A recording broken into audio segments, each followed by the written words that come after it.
Hi అండి, welcome to Jyothi channel. నేను ఈరోజు కేసరి చేస్తున్నానండి. నేను ఒక గ్లాసు చిన్న కప్పుతో వేసుకున్నానండి. ఇది ఇప్పుడు 2 స్పూన్లు నెయ్యి వేసుకుంటున్నాను. నేను డ్రై ఫ్రూట్స్ వేయించుకుంటున్నాను. ఫస్ట్ డ్రై ఫ్రూట్స్ వేయించుకున్న తర్వాత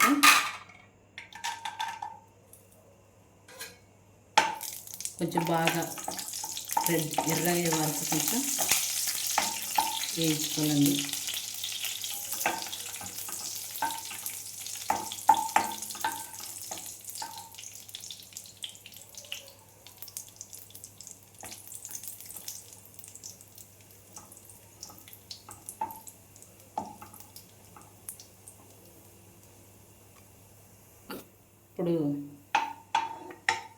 ఇప్పుడు వేగినాయండి. ఇంకా డ్రై ఫ్రూట్స్ తీసేసుకుందామండి. తీసేసుకొని మా పిల్లలు అడిగినారండి కేసరి చేయమని, అందుకే చేస్తున్నాను. ఆల్రెడీ పెట్టినాను, చేసేది పెట్టలేదు నేను. ఇప్పుడు చేసేది కూడా పెడుతున్నాను. నాకైతే స్వీట్ చాలా ఇష్టం అండి. నేను ఇప్పుడు ఈ కప్పుతో హాఫ్ తీసుకుంటున్నానండి. హాఫ్ కప్పుకి 3 కప్పులు వాటర్ వేసుకోవాలండి.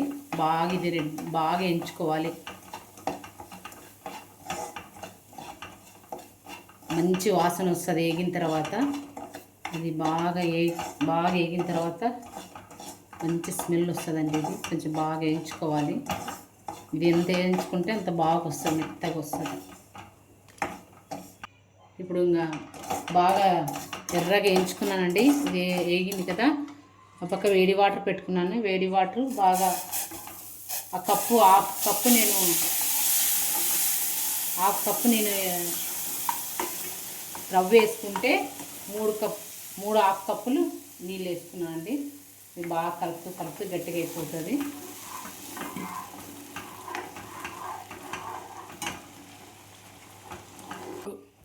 ఇప్పుడు కొంచెం ఇలాచి పొడి వేసుకుందామండి.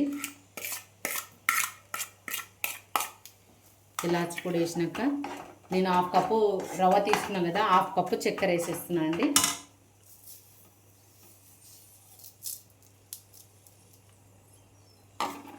ఇది బాగా కలుపుకొని మంచిగా దగ్గర పడుతుంది. కొంచెం ఇలా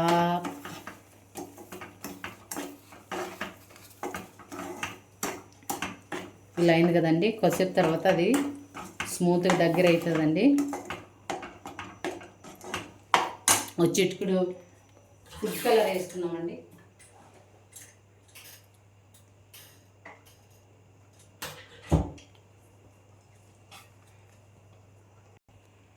ఇప్పుడు ఒక చిటికెడు ఫుడ్ కలర్ వేసుకుందామండి.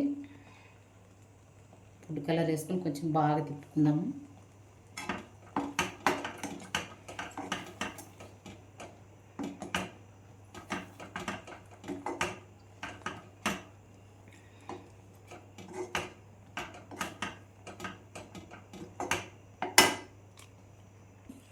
ఇప్పుడు కొంచెం ఒక స్పూన్ అంతా నెయ్యి వేసుకుందామండి.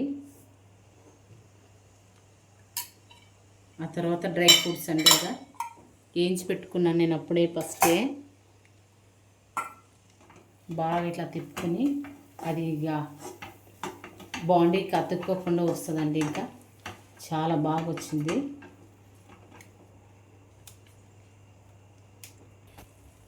ఇంతేనండి. ఇక డ్రై ఫ్రూట్స్ మంచిగా ఇలా వేసుకుని మంచిగా తింటుంటే పంట కింద బాగా నములుతూ ఉంటే టేస్ట్గా ఉంటుంది. ఇంతేనండి. కేసరి చాలా ఇష్టం అండి. కేసరి హల్వా బాగా టేస్ట్ ఉంటుంది. మీకు నచ్చితే లైక్ చేయండి, సబ్స్క్రైబ్ చేయండి, కామెంట్ చేయండి.